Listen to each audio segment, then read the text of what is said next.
So I'm going to be reviewing a book called Kill All Normies, which purports to be an examination and an understanding of online culture, particularly as it relates to the last election and the whole current cultural zeitgeist and so on. It's written by a woman called Angela Nagel, who has a PhD from studying anti-feminist online groups, which suggests to me that she may just perhaps have a slight bias that's come into play here, and doesn't swell my heart with the greatest of confidence that she's going to have done a particularly good job here. And some of the things in the introduction, further convince me that she may not perhaps have done the best possible job that she might have done. She seems to have got some things right, which is better than many, but also some things wrong, and presumably that's to do with this existing bias that she has. She goes back to Obama, holding up as a kind of example of a kind of high point of the culture liberal elite and so on, and how he was such a refreshing change to the kind of folksy stupidity of George W. Bush, who, in light of Trump, doesn't really seem so bad these days, ironically enough. And I remember people being in almost as much of a frenzy over W as they are about Trump. But here was the problem with Obama. For all he was cultured, for all he was urbane, for all he was able to speak well and look good and project confidence and so on, he promised a lot, even if indirectly, and never really delivered it. His ease and his confidence were fairly genuine, and that was enough to carry him through. But the kind of the big shifts that he promised never happened. When he came into office, he was going to close Guantanamo. It never closed. The wars continued. Basically, all he did was prevent further decline. That was the extent to which Obama was really anything. I mean, his only real victory was an incredibly watered down change to the health system that a lot of people don't understand, and was such a half measure it left a lot of people behind or made a lot of people worse. So he was setting up anyone who came after him for a fall, especially if they didn't have any of his charisma. So Hillary Clinton's failings subsequent to that, she was just so transparently robotic and false and fake in a way that Obama wasn't, or at least didn't seem to be. I mean, like I say, his charisma came across naturally. He was naturally at ease, he was naturally well able to express himself and so on, whereas Clinton was extremely robotic, too polished in a lot of ways. The way in which she conducted her campaign was transparent, trying to hit those same notes that Obama had, and clutching onto that zeitgeist that had, in a lot of ways, passed by. So where Obama was able to cash in on that desire for hope and change, she had no authority, no charisma, no way to project that she would be any kind of part of that kind of hope or change. It just wasn't going to happen. It wasn't credible coming out of that side of the aisle at all, let alone heard. She'd been part of the administration, she'd been involved in government for years and years and years, she'd never projected that change, and what she was offering was small c conservatism, not the kind of change that people clearly wanted. Meanwhile, her opposition, Trump, for all he was bullshitting, he was at least making the effort to lie to people, to try and convince them that he was on their side, telling them things they wanted to hear, like a good salesman should. Even if it was all bullshit, that was better seeming than what she was offering, even though her party was supposed to be the party that served the working class. It was no longer serving the working class. It was no longer serving the downtrodden. It was serving upper middle class, white liberal, hand-wringing issues. And we had similar problems over here. Now, Angela seems in the introduction to comprehend who it was that was the opposition to the status quo and what it was that they were opposing, but she doesn't really seem to grasp why they were opposing it or where they sat on the political spectrum, if anywhere.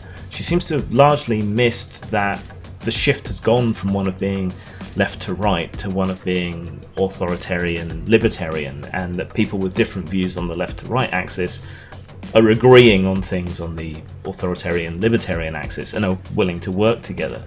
It kind of confounds standard analysis of politics, and this is a huge problem that I think a lot of analysts and observers are having, are only just starting to begin to grapple with as this kind of penetrates mainstream culture. And I think this is the problem that Angela Nagle is having in this book. For example, she refers to South Park fans as conservative, where I would consider them to be more nihilistic libertarian. Certainly there's a libertarian sensibility that runs through South Park, and a cynicism, but that doesn't mean that they're conservative. In a lot of ways it seems that they're not, and what could be more egalitarian than making fun of everyone? Certainly socially they seem to be extremely liberal, but somehow they're getting pegged as conservative here, and this similar problem exists with relation to other groups within this introduction. She does acknowledge the difficulty that exists in discerning someone's genuine viewpoint from irony, from sarcasm, from trolling people for the lulz. But despite saying this, she seems, at least within the introduction, to still take the worst kind of interpretation of what she sees, and to take those worst interpretations the most seriously. In dismissing a lot of the things that people are objecting to as being the kind of wackier corners of Tumblr, as she does in the introduction, I think she's failing to notice that the lunatics are very much running the asylum in swathes of the media and seemingly everywhere in academia. The failure to acknowledge the power that these wacky people have seems naive, and it seems to be a way of kind of dismissing the seriousness of the resistance to these whack jobs, and I think that's a misstep. I think she does correctly identify that there has been a death not only of mass media but of mass culture. I mean, you just need to look at fashion and music to see that we no longer get these big waves, these big movements like punk or prog rock or even emo or goth or whatever. We don't get that in the fashion world, we don't get that in the music world, and I don't think we're getting that in the kind of ideological or social sphere either anymore. Rather, the internet has created a permanent record of everything and has diffused mass culture into thousands and thousands of little tribes where you can pick and choose what you want from an ideological and a social and a fashion kind of smorgasbord. It's hard to identify a real movement anymore, and in some ways that's good, in other ways I think that's bad. But there is this overriding contempt for mass media that she correctly identifies, and this is not limited to one side of the political spectrum. The right-wing people do not believe the media anymore, the left-wing people do not believe the media anymore. People who would like to be authoritarian don't trust the media, whether it's mass or the internet. And libertarian people distrust the media because it seems to be trying to control expression in a lot of ways. So this is a big part of what I think is behind this distrust of the media and this phenomenon of fake news, whether it's actually fake or not. I mean, news outlets have lost all credibility because they've been pursuing clicks, because they've been pursuing advertising money, because they've been pandering to their audiences, because the capitalistic model demands that they do so if they're to survive. And yet you can't do that forever. Eventually you lose people's trust, and that's it. And it's going back to this problem with identifying the kind of groups and their political alignment that's going on. She assumes that anyone who was anti-Hillary was pro-Trump. At least that's the way it seems in the introduction. Whereas I think we can see by the phenomenon of the Bernie bro that you don't have to be pro-Trump to have been anti-Hillary. You don't have to be right-wing to be anti-establishment. You know, there's an old world of conservatism and there's an old world of liberalism, and a lot of people are sick of both of them for various reasons, for all they might have different goals. And I really do think that the new breakdown is this authoritarian libertarian stance. You know, Bernie was anti-establishment, Trump was anti-establishment. The problem is that the existing liberal establishment had the power to sink Bernie's anti-establishment uprising, essentially, whereas the right didn't. They either succumbed or they saw the way the wind was blowing and latched onto power, like they so often do. Whether they'll be able to maintain that remains to be seen. She references a lot of the cyber-utopianism that really characterised the 90s and has made something of a resurgence. But she seems to think that those cyber-utopians of the past would necessarily be upset with the way that today's cyber-utopianism is manifesting. But I think she fails to recognise that the nature of what is at least called liberalism has changed. The liberalism that exists today is much more like the caricature that the right used to paint it as than it ever used to be, and it seems to have lost that egalitarian, libertarian slant that it maybe had back in the 90s, to the point where if you're a cyber-utopian, as I would describe myself, the biggest threats to that cyber-utopianism that exists today are not really coming from the authoritarian right in the way that they used to, but they're coming from the authoritarian left, who, for all they might have what they think are good reasons and noble goals for doing so, are threatening the very things that cyber-utopians latched onto. So it's little wonder that old soldiers like myself find ourselves fighting and battling and railing against so-called liberals and so-called progressives than we do necessarily against conservatives, who, at least when it comes to things like this, have, for a time, until they've regained a bit of power, have been more libertarian. I mean, that's what they've managed to do. The right has successfully tapped into this revolutionary zeitgeist in a way that the left has failed to. You know, they turned on their anti-establishment candidate. They deepened the hole that they'd already dug for themselves. She traces this shift back to a kind of Black Swan event, and she seems to think that was the whole Coney 2012 thing, if you happen to remember that. I think it goes back much further, but maybe Coney was when it really penetrated the mainstream and drew enough attention that, you know, the old-fashioned media and so on paid attention to it. I think it's gone back a lot further than that, but then I've been swamped in internet culture since the days of dial-up modems, so if I was going to notice it, I was always going to notice it before then, really.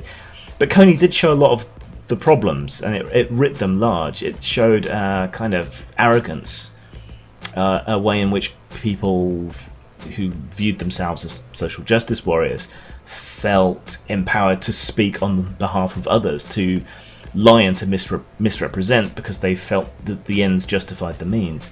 The supporters were unhinged. They were hyped up, but they were given a pass because they were involved in what was thought of as a good cause, I guess. And, you know, little wonder people turned on that and made fun of it. She also identifies the whole Harambe incident. There's another key moment. I guess it is, but again, to me, it feels like business as usual. You know, it's the same sorts of dark jokes and memes and so on had been going around about other incidents. But just this one penetrated the mainstream and demonstrated to a lot of people how they were kind of playing catch-up. A lot of this seems to stem, to me, from the fact that online counterculture seems to have very little time for false fronts and liars.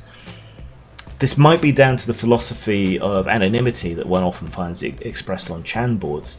The idea of stripping away bullshit and stripping away identity and getting down to the brass tacks of the arguments, or whether you can be funny, or whether you can express yourself. These are the things that matter, not what colour you are or what identity you have. Whereas the mainstream media and politics and so on are all absolutely founded on bullshitting. That may seem contradictory in the way that she's talking about Trump, who is a bullshitter, but he's an obvious bullshitter who knows he's a bullshitter.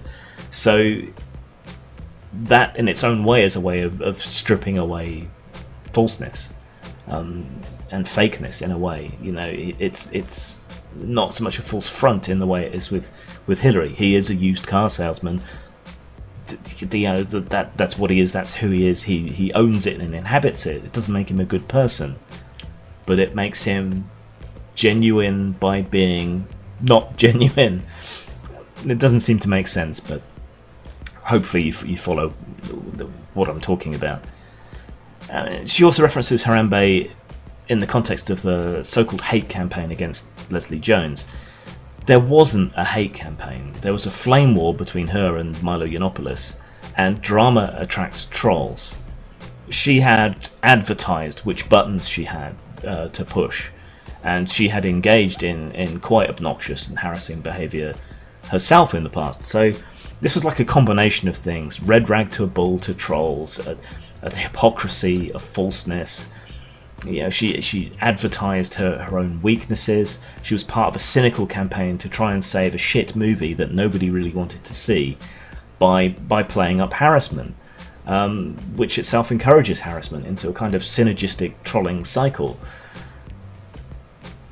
The part of the problem here is that there's two sides to this same culture. There is a culture of living publicly, narcissistically, photo blogging everything and putting it up, talking about every slight problem and vulnerability and an issue that you have. And at the same time, that's like pouring blood into the water for trolls, sharks who will sense your weakness and then swim in and attack you on all these things that you've advertised. It might seem like victim blaming, but if you see the sign saying beware sharks and then you deliberately cut yourself while you're out swimming, I think you can be held a little bit accountable when Jaws bites you. Maybe you agree with me, maybe you don't, but I think you've got to share at least some responsibility when you deliberately go out of your way to make yourself vulnerable, knowing that there are predators out there who are going to exploit that. She does acknowledge some of the problems with the unhinged left, and she specifically talks about call-out culture and so on, but she seems reluctant to truly point to it as the problem, as the cause, as the underlying issue, which all of these things kind of revolve around. The difference being that this unhinged left, this call-out culture, whatever you want to call it, they mean what they say when they say unhinged lunatic things. Whereas to be a troll means that you're insincere and that you don't believe the things that you're saying. You're saying them to get a reaction. That's the purpose, not to argue for a point or to change the world or whatever. Just to take the piss, to wind someone up, to make them react and to make them lose their shit. And I think you need to understand that difference if you're going to talk about these things. And she doesn't quite seem to understand them. For example, she thinks Milo is genuine, something I've never really thought. I think the only thing Milo believes in is Milo. It's kind of sweet in a naive sort of way that she thinks he's genuine. But this is worrying since the author, Angela, seems to have described herself as an expert on the alt-right and alt-light, but still seems to confuse it and conflate it with anti-PC people. For one example, Gamergate was and is overwhelmingly left liberal, left libertarian, not alt-right, and yet she seems to want to conflate movements like that with the alt-right. The alt-right isn't the alt-right as it was. When it started out, it was kind of more centred around the kind of libertarian wing of the existing conservatives. It's changed since then. At the time it was being praised by groups like Breitbart and so on, it wasn't the Spencerist white nationalist group that it is, even though he supposedly claims coining the term. the beast as it was still in development, was still unformed, and that's why I think we've seen this split into alt-right and alt-light. But yeah, I think they're wrong, but I think it's unfair to try and mischaracterize people in that way. And it has changed, just in the course of the last year. It's changed enormously. These internet movements mutate and evolve rapidly, and they change a great deal, and you've got to keep up, and you've got to remember where it came from and what it used to be at the same time. So again, this worries me about this author, whether they're as much of an expert as they think they are, or whether they're an outside observer. But at least they're getting some things right.